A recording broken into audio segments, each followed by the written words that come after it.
Subscribe to our channel and press the bell icon to never miss an update. In my last three tenures, so I got a chance to work with telecom, then I have worked with healthcare, then I have worked with consumer products.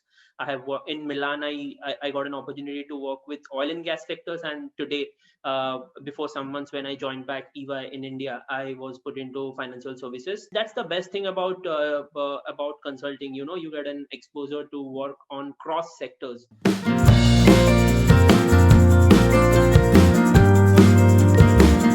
With me today, there are two students from SDA Bocconi Asia Center who are working currently in kind of international global roles that they have taken up. With me today is Kaustav. Kaustav is working currently with EY, as you all know it. And Shruti is also working with a company that is headquartered in Denmark. She herself is sitting in Denmark. Shruti works with Novo Nordisk. We are going to understand as to how these Indian students are building global profiles after their B School degree. Thank you for joining in, Kaustav and Shruti, and I'm looking forward to a great conversation today. Kaustav, to begin with, it won't be wrong to say that you have a deep connection with EY. While I was researching about your profile and I was going through what are the things that you've done, EY came 4 times. Tell us about your association with EY over the years. It all started post my undergraduation. When I completed my bachelor's in computer science, I got into a consulting role with EY. But after some time, I realized, I should have a management education to understand better consulting and to build a better chemistry of mind with consulting. So hence, I thought I'll take a break and I'll complete my MBA. But during our summer internship hiring program, when I was pursuing my MBA at SDA Bocconi Asia Center, so EY was there as one of the companies who came for on-campus internship hiring, and I was selected by them. So I pursued my summer internship with them. That was my second tenure with EY. So the third tenure happened during my immersion program at Bocconi Milan, when I got a golden opportunity to experience consulting in Europe, and that with the same company EY. That was a great opportunity for me to experience consulting at EY, both in India and in Europe. So during my summer internship, they gave me a pre-placement offer for which I was supposed to join as a full-time business consultant with them. For which now I am there, and it's my fourth tenure. Shruti, I'll move to you. You have a degree in biomedical engineering from VIT, and then you decided to do an MBA. First of all, tell me how a biomedical engineer decides that she wants to, get into a B school and do an MBA. So I always from childhood had a liking towards biology and healthcare. I wanted to do something in the healthcare space, possibly because of my family background in pharmaceuticals. And that's why I decided to do biomedical engineering in the first place. And post that, during my 4 years in VIT, I had a lot of clubs and committees that I was a part of, which brought out the marketeer in me, or the salesperson in me. And then I had a short stint in Byju's as an internship, which made me realize my liking towards marketing and sales. One point is I wanted to have biology together with business, and I think MBA was a correct platform. It gave me a lot of opportunities where I could develop, and I could also demonstrate leadership skills. I could learn from the faculty who is there. I could learn marketing and business in a little more depth, and also gain the global opportunity and the global exposure at the same time. I was considering to go to a college with a global exposure. So that's when I was researching and I came across Bocconi, and I felt that this was the right time that I should do an MBA. So, Kaustav, when we talk about SDA Bocconi Asia Center, the first thing that comes to your mind is, the global kind of exposure that it provides to its student.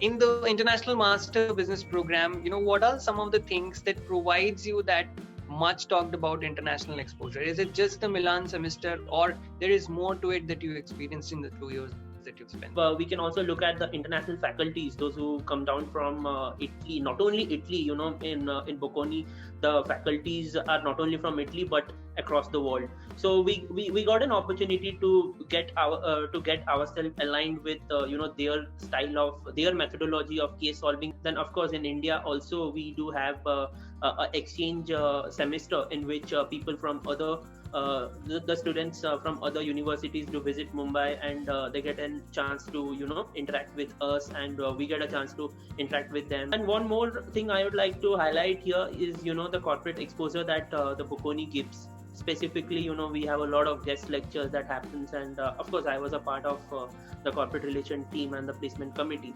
So that give me a good exposure, not only from the academics point of view, but also from a corporate point of view. Shruti, talking about the clubs and committees that Costa was mentioning, you yourself were the chief student placement coordinator.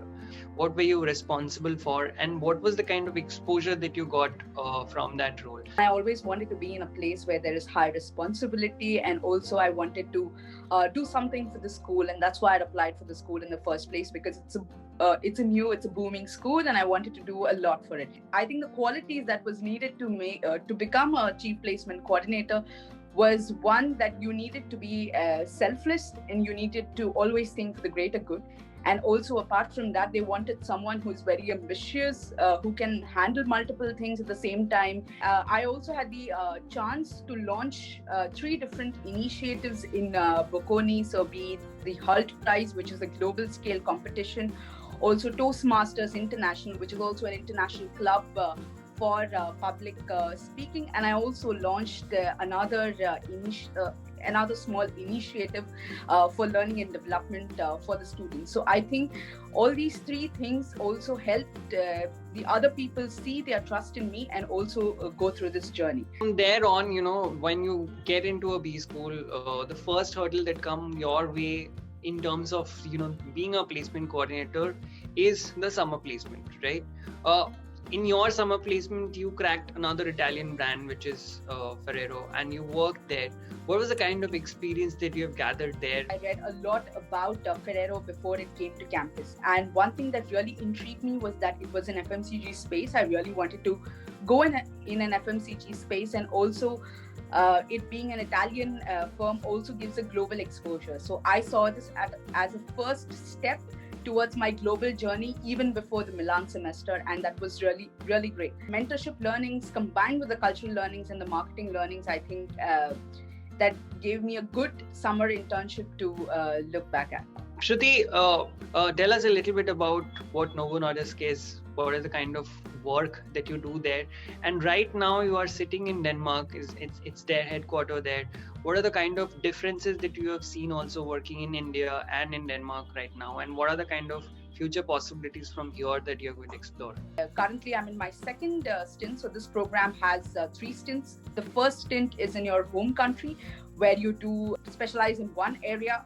Either it can be marketing or market research, or commercial effectiveness, and then where you look at the local fields, and then you come at the second stint, which is a headquarter level, and then there's also a third stint in another country before you come back to your home country. Denmark obviously has a more consensual form of a culture, wherein in a meeting it is absolutely necessary in order to get consent of every single person, whether you're an intern, whether you're a director, etc. So I think I find that very different from India.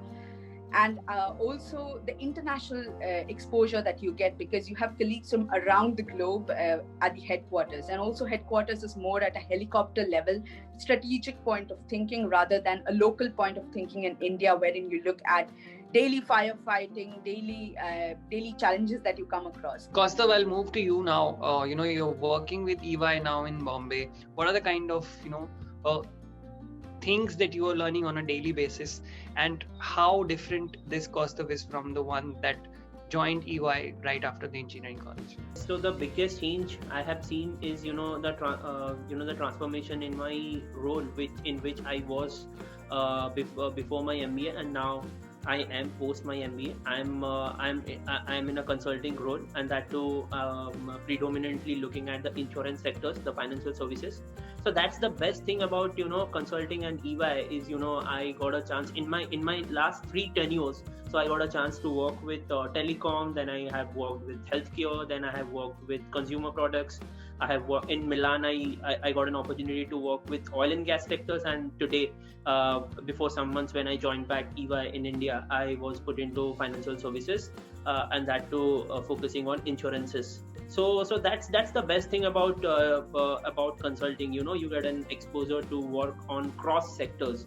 So that has been a biggest change I have seen. Shruti, what would you like to say to all the students who think that I have to be from a particular background, I have to take up something, maybe a consulting, maybe an IB, maybe something that provides me a global perspective? If you are a student and no matter what your background is, I think there would be one message, and that is hard work, and also doing what you want to do, and also not looking at things as particular compartments, but also looking at everything as a journey. So I think that helped me a lot. You are in an X background, and if you like suppose A, then launch something in A, or do a live project in that subject if you would like, or take a responsibility over there, and if there is nothing out there, then build that responsibility out for you. On that note, thank you very much, Shruti, for waking up so early in the morning and being part of this conversation. Kaustav, thank you very much for taking out time from your busy schedule. I hope that this conversation helped people to understand the kind of wide horizon that SDA Bokkoni HS Center provides them, and the kind of global roles and opportunities that they can get. Thank you again. Thank you. Thank you.